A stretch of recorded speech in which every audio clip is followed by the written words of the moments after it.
Voltamos com o nosso programa, o programa Conexão, sempre trazendo muita coisa boa. Nós vamos falar neste bloco de cultura, nós vamos falar neste bloco de inclusão e nós vamos falar neste bloco sobre a forma de associar a situação para que ela fique cada vez mais justas para a situação. Você vai entender já já, sabe por quê? Porque agora nós estamos no nosso quadro Me Conta com Eula Paula Rocha.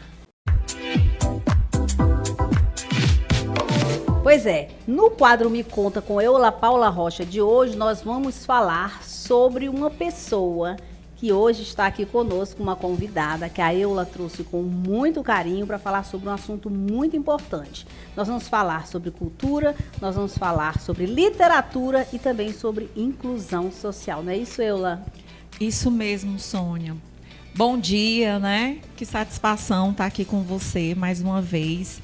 E sem falar também de família, né? Porque nós temos aqui uma família, praticamente. Exato.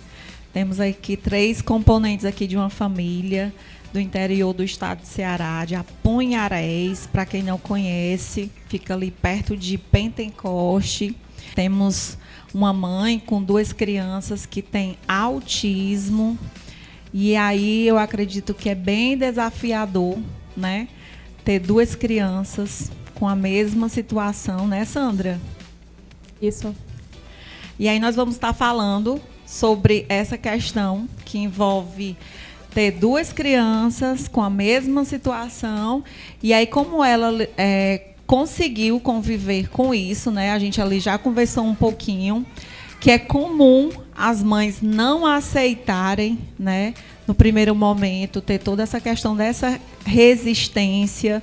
E aí ter todo esse processo do luto praticamente para depois conseguir aceitar e aí ir atrás do tratamento. E o desenvolvimento, né, Eula? E aí quando consegue aceitar, que vai atrás do tratamento, aí vem o desenvolvimento, que foi o que aconteceu com o rapaz dela, né? Com o Renato, né? Isso. Renato Souza, que é escritor, não é isso, Renato? Sim.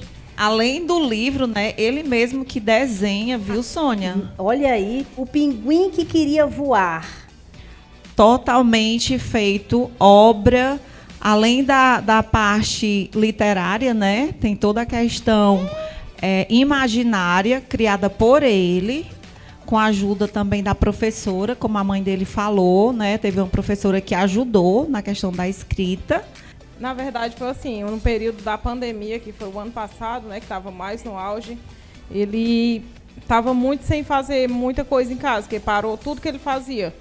Aí ele, mãe, eu quero escrever um livro. De imediato, tá bom, vou levando.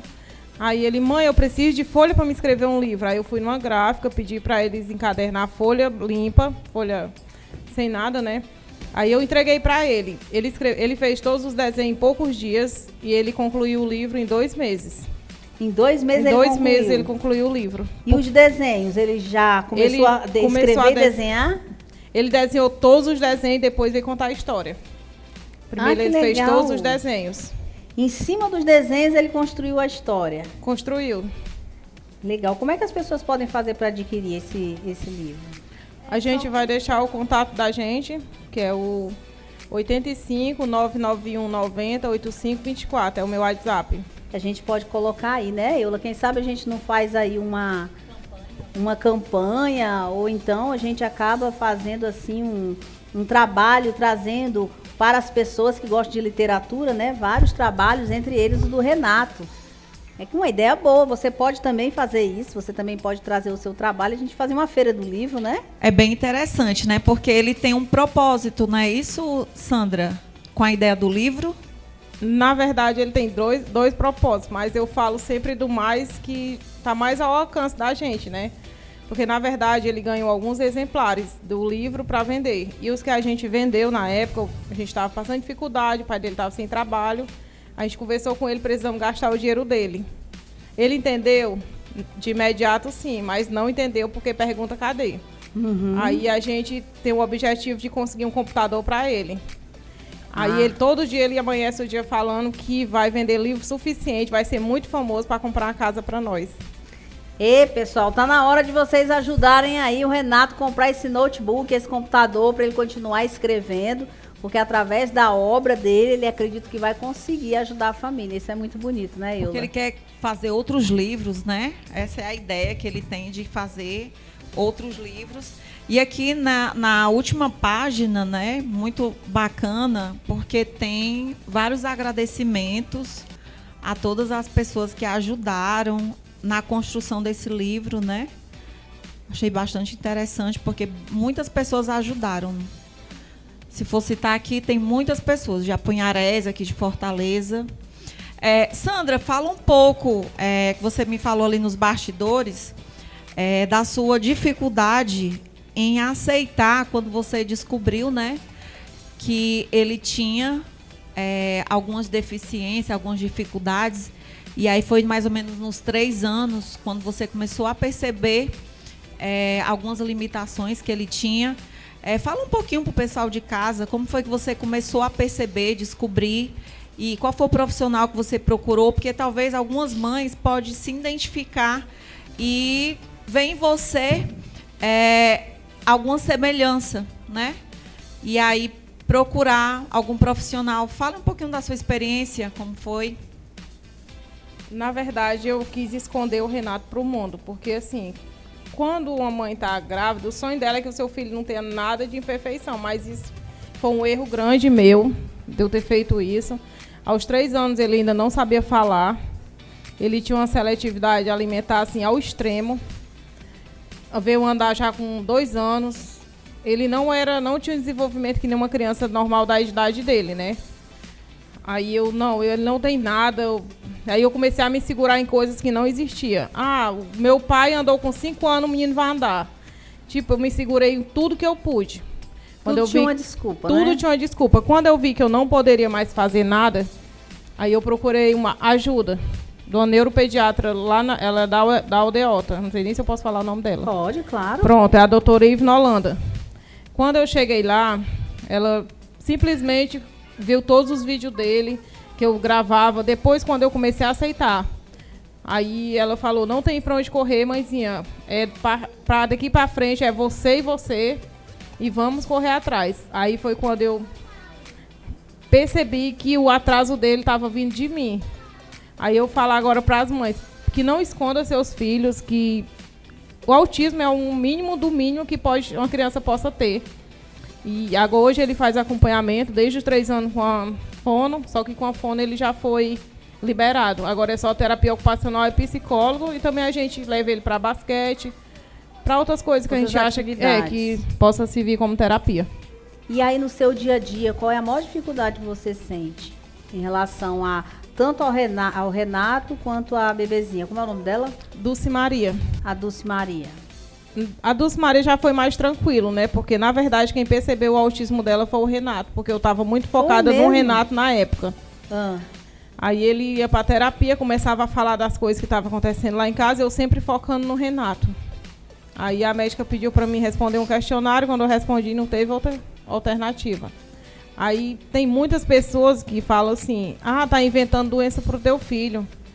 Mas ela é acompanhada por vários profissionais. Eu acho que nenhum profissional que tem a capacidade de estar atendendo uma criança sem que ela esteja precisando. Entendeu? A dificuldade maior, na verdade, eu nem sei, porque eu passo o dia todo em elétrica, sabe?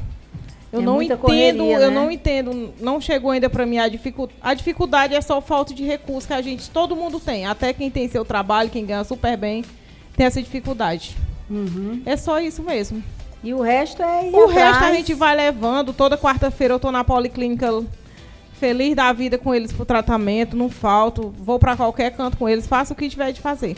Em relação à compreensão, tanto da sua família em si, dos seus parentes, das pessoas mais próximas, como das pessoas que estão perto, os amigos. O que é que você sentiu de diferente ou não houve diferença depois de diagnosticado o Renato? Na verdade, o preconceito é muito de dentro da família. Muito, muito, muito. Eu falo que desde os pais até os avós e tudo. Esse menino faz isso, se der uma pisa, ele para. Tipo isso. Mas lá em Apuiarés, a gente tem uma associação, que até a presidente da associação é minha irmã, a Rita Souza. Eu já venho convivendo com autismo desde que o meu sobrinho tinha 1 ano e pouco. Na verdade, eu cuidava do meu sobrinho e esquecia do Renato, porque eu não queria enxergar o que os outros estavam enxergando. Mas eu já vinha com toda uma preparação, aí eu não tive aquela fase do luto, o meu foi a luta. É tanto que eu costumo dizer que Deus sempre coloca pessoas muito boas no meu caminho. E sempre eu consegui terapia para eles. De início, para conseguir o laudo dele, fiz rifa, todo mundo ajudou. Tipo, a doutora Eula me conheceu de um jeito assim, quase trabalhei para ela muito tempo, não consegui por conta já de algumas dificuldades, mas tudo que a gente quer eu vou atrás e consigo, graças a Deus. Quero parabenizar o Renato, viu, Renato? Parabéns pelo seu empenho, viu? Que não é fácil também escrever. E, claro, mais ainda, parabenizar a Sandra, porque ser mãe, ser empresária, administradora, estar à frente de tudo na vida dos filhos não é fácil. Eu queria agradecer a doutora Ela Paula, a senhora Dona Sônia, também a secretária que já cedeu o carro 2 vezes para a gente, a Fatinha Santos, que é secretária de Assistência Social da Apuiarés. E dizer também a todas as pessoas que não escondam seus filhos, que hoje em dia o autismo é um do mínimo das coisas. Não uma coisa ruim, é uma coisa que lhe prende, mas você aprende cada dia um pouco com eles. Agradecendo mais uma vez aqui a Sandra, porque veio de Apuiaré só para vir aqui no programa Conexão em Caucaia, e também a Eula, que vai encerrar o nosso bloco. E é isso, gente. Precisando, procure sempre ajuda. Na sua cidade, sempre vai ter um local de apoio. Não deixe de procurar ajuda. Como a Sandra bem falou, né? Às vezes a gente acha que não precisa, mas sempre a gente vai precisar de um apoio, de uma ajuda, seja psiquiátrico, seja neurológico, seja qualquer ajuda. Busque sempre um apoio, tá certo? Mas não deixe de buscar ajuda, tá certo? Forte abraço, que Deus abençoe a todos vocês.